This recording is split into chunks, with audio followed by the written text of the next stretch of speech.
Debout est un monument qui a été dédié à Félix Leclerc, dont son réalisateur n'est nul autre que le sculpteur Roger Langevin. Érigée dans le parc La Fontaine, rue Sherbrooke-Est, dans l'arrondissement du Plateau-Montréal, cette gigantesque sculpture, faite de bronze, mesure plus de 3,5 mètres de hauteur, 1,7 mètres de longueur et 0,8 mètres d'épaisseur. Elle a été réalisée en 1990, offerte à la Ville de Montréal par Roger Langevin lui-même, puis classée comme art public. Cette sculpture représente Félix Leclerc, ce géant de la culture québécoise, debout avec une main sur la hanche et tenant son manteau sur l'épaule, d'où le nom de l'œuvre Debout. En face de l'œuvre, nous retrouvons une place circulaire en béton sur laquelle sont inscrites sur des plaques de bronze 30 différentes citations, chacune tirée d'une des nombreuses œuvres poétiques de Félix Leclerc. L'auteur, compositeur, interprète, poète, écrivain et acteur québécois Félix Leclerc est né le 2 août 1914 à La Tuque.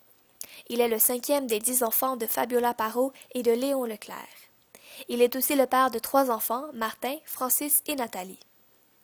C'est en 1950 que Félix se fera découvrir par un impresario parisien qui démarrera sa carrière en lui faisant enregistrer une douzaine de chansons et en l'invitant à chanter en France.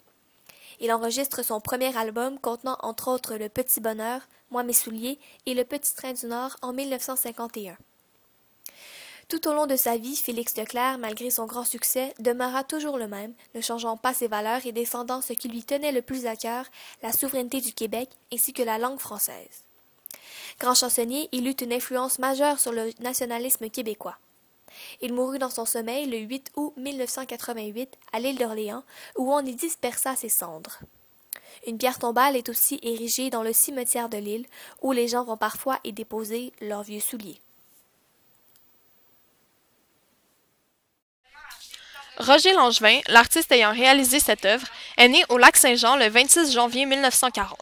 Il a développé une passion pour la sculpture très jeune et a même détesté les années qu'il a passées comme pensionnaire au séminaire de Sainte-Anne-de-Beaupré, puisqu'il était plutôt artiste et avait besoin de liberté et de chaleur humaine. Roger Langevin est sculpteur et enseignant de formation, diplômé de l'École des beaux-arts de Montréal en 1963. Il a d'abord enseigné pendant 12 ans à Mont-Laurier, à Montréal et même durant 2 ans en France dans le cadre d'un échange enseignant.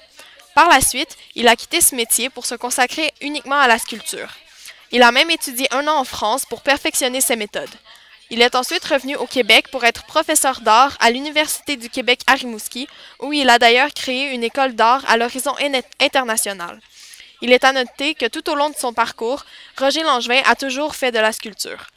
On retrouve ses œuvres notamment dans des églises, dans des espaces publics au Québec, un peu partout au Canada et même à travers le monde comme en Égypte.